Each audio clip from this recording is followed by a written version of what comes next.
এই বেটা খালি ঘুরে বেড়াইলে হইব, ক্যামেরা বার কর, ভিডিও বানাইতে হইব।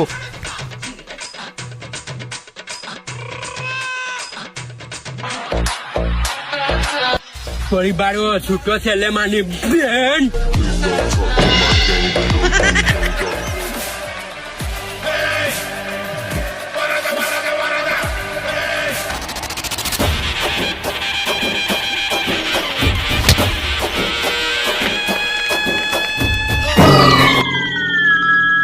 তুমি এগুলো কি করতেছো বাজান? আমি একটু বাজারে যাইতে পারি না, এক কাপ চা খাইতে পারি না। কেউ বলে বাদর, কেউ বলে প্রতিবন্ধী, কেউ বলে ছাগল। তুমি কত দেই, তুমি আমার আদরের একটাই মাত্র বলা, আমার কি মান সম্মান নাই? তুমি এগুলো করো না বাজান, আমি তোমার হাতে পায়ে ধরি বাজান। এ আব্বা তুমি কি কইলা? আমারে নিয়ে সবাই সমালোচনা করতেছে, আমি তো এটাই চাইছিলাম সবাই আমারে নিয়ে সমালোচনা করুক, ইউটিউবাররা আমারে নিয়ে রোস্টিং ভিডিও করুক, ফেসবুক কন্টেন্ট ক্রিয়েটররা আমারে নিয়ে ভিডিও বানাক, সবাই আমারে পাগল ছাগল বলুক, প্রতিবন্ধী বলুক। আমি তো ভাইরাল, তোমার ছেলে ভাইরাল। এই ক্যামেরা ধর, ক্যামেরা ধর। এই আব্বা বুঝছো, যত বেশি সমালোচনা তত বেশি ভাইরাল। টিকটকার আপেল ভাই শুরু করেন। এই আব্বা তুমি আমার মুসলমানি করাইছো, আমি অনেক কান্না করছি, এবার তুমি রেডি থাইকো, তোমার মুসলমানি করাবো।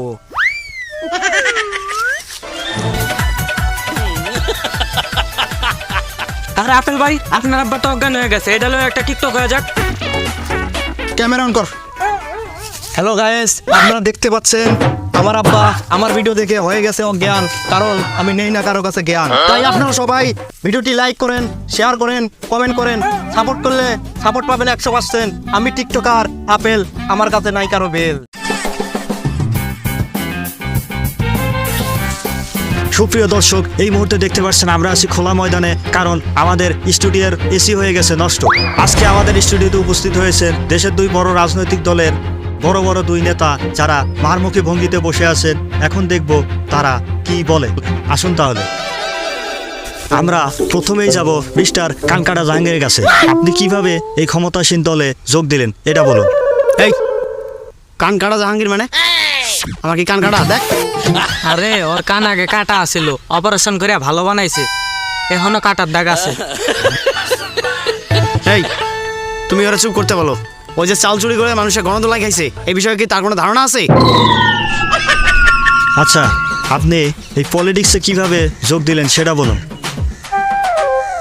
আমি আমার নেতার সততা এবং জনগণের তার প্রতি যে ভালোবাসা, এটা দেখে তার দলের মধ্যে যোগদান করেছি। ওরে শালা, এমনি এমনি কি তেলের দাম বাড়ে? তেলবাজি কইরা তো দলও শেষ, তুইও শেষ। ওই কথা কম করে কবি, চুরি করে তো দেশটা নষ্ট করে ফেলছিস, বিদেশের মধ্যে টাকার খনি বানিয়ে ফেলছিস। হ্যাঁ শালা, চোর শালা। ওই খবরদার আমার চোর কবি না, তুই তেলবাজ, তুই চোর, তুই তেলবাজ, তুই চোর, তুই আমারে তুই চোর কবি না। বেটা তুই চোর, বেটা তুই চোর। সুপ্রিয় দর্শক, আপনারা দেখতে পাচ্ছেন তাদের মধ্যে বিশাল বড় গন্ডগোল লাগছে। এখন আমরা দেখব তাদের মধ্যে কে জিতে। মারামারি লাগাইছে, থামা লাগবো না, এটা আটকা লাগবো না। ওদেরকে আমরা থামাবো কিসের জন্য? এই মারামারি আমরা লাইভে, ইউটিউবে, ফেসবুকে সব জায়গায় টেলিকাস্ট করে দেবো। তখন কি হবে? Viral viral viral. চল মারামারি করুক। ওস্তাদ, জীবনে কত ভিডিও বানাইলাম, মানুষের গালি শুনলাম, মানুষে কত সমালোচনা করলো, এলাকায় মানুষের সমালোচনায় থাকাই গেল না, তারপরেও ভিডিও করে কষ্ট কইরা সফলতা পাইতাছি না। একটা বুদ্ধি দেন তো ওস্তাদ। ভালো কথা, টিকটকের জয়নাল আছে না, ওর অনেক বড় ফ্যান ফলোয়ার, ল ওর কাছে যাবো, চল। চলেন। ওই যে জয়নাল ভাই, হ্যাঁ এই যে জয়নাল ভাই, জয়নাল ভাই, জয়নাল ভাই, জয়নাল ভাই, জয়নাল ভাই, জয়নাল ভাই, জয়নাল ভাই। মিছিল দে, মিছিল দিতে আইতো এখানে, চল।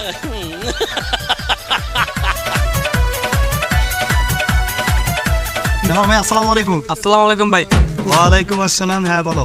জয়নাল ভাই, আপনার কাছে আসছিলাম, আপনি তো অনেক বড় মাপের সেলিব্রিটি। আমরা সারা বছর টিকটক ভিডিও বানিয়ে কোনো সফলতা পাই নাই, একটা ভিডিও আমাকে ভাইরাল হয় নাই। আপনি তো অনেক সেলিব্রিটি, আপনি একটা পরামর্শ দেন আমাদের। আচ্ছা, টিকটকে ভিডিও বানাচ্ছো, একটা ভিডিও বানাইছো? ভাই ভিডিও বানাইতে গেছিলাম এক জায়গা চুল কালার কইরা, কিন্তু ওইখানে একটা ঝামেলা হয়েছে। হ্যাঁ, কি ঝামেলা হয়েছিল ওই জায়গায়? ঝামেলা বলতে ভাই ওস্তাদ ওখানে মাইর খাইছে। আরে এত শরম পাওয়ার কি আছে? আমার অবস্থা তো অনেক মার খাইছে। এই তোরা এই কথা এটা কইতে কইছি? ওটা তো আপনি তো কইছেন যে সবসময় সত্য কথা বলতে। সব জায়গায় সত্যি কথা কইবি না, ঠিক আছে? চুপ করে থাক। হ্যাঁ, তারপর ওই মাইর খাওয়ার পর ভিডিও বানানোর শখ মিটা গেছে ভাই। হ্যাঁ শোনো, তোমার এই সব টিকটক ফিকটক হবে না, কারণ তুমি টিকটকে দুর্বল, তুমি টিকটকে পারবা না, ঠিক আছে? তোমার এখন একটা পরামর্শ দিতে পারি, সেটা হলো সুন্দর নাদোষ নদোষ দেখে একটা মেয়ে বিবাহ করতে হবে। বিবাহ করার পরে তোমরা দুজন সকালে, রাত্রে, দুপুরে, যখন যেখানে কি করো না করো সব কিছু ভিডিও করে টিকটক, ফেসবুক, ইউটিউবে আপলোড দিতে হবে, যাকে বলে কাপড় ব্লগ। সব কিছু আপলোড দেওয়া লাগবো? এরা ভাইরাল হতে আসছে না, আর কি মারতে আসছে? হ্যাঁ, না ভাই, আমরা ভাইরাল হতে আসছি। তাহলে আমি যেটা করছি সেটা করো, ঠিক আছে? 2 মাস পর আমার সাথে দেখা করবে, তারপর রেজাল্ট দেখবা কি হয়। ওস্তাদ, আপনি চিন্তা করেন না, আজকে আপনার একটা কোচি মায়ের লগে বিয়ে করাম। এ বয়স কেমন রে? এই 70 থেকে 75 হইব আর কি। এই বেটা, আমার বয়স 25, আর তুই 70 বছর বুড়ির লগে আমার বিয়ে দিবি? ওস্তাদ, এটাই তো এখন ভাইরাল। হ্যালো গায়েস, তোমরা দেখতে পাচ্ছ আমরা দুজনে বিবাহ বন্ধনে আবদ্ধ হয়েছি, আর আমরা বিয়েটাও করেছি মসজিদে ইসলামী নিয়ম মেনে। জান, আমাদের প্রথম দেখাটা যেন কোথায় হয়েছিল? আমাদের প্রথম দেখা তো একটা বিয়ে বাড়িতে হয়েছিল। হ্যাঁ, আমি তো সেটাই বলি, সেই প্রথম দেখাতে তো আমি ফিদা হয়ে গেছিলাম তোমাকে দেখে। তো গায়েস, আপনারা সবাই আমাদেরকে সাপোর্ট করবেন আর ভালো থাকবেন। আর হ্যাঁ, একটা কথা বলি, এটা কিন্তু 70 বছরের বুড়ি না, এটা কিন্তু আমার সমবয়সী গায়ের, অনেক সুন্দর কিউট বাবুটা আমার। তো আপনারা সবাই ভালো থাকবেন, আবার দেখা হবে নেক্সটে কোনো একটা ব্লগে। হাতটা আমার ব্যথা হয়ে গেছে রে, এই একটা চা বানাও তো। আমি কেন চা বানাবো? পালিয়ে বিয়ে করার আগে মনে ছিল না তোমার চা তুমি বানাই খাও।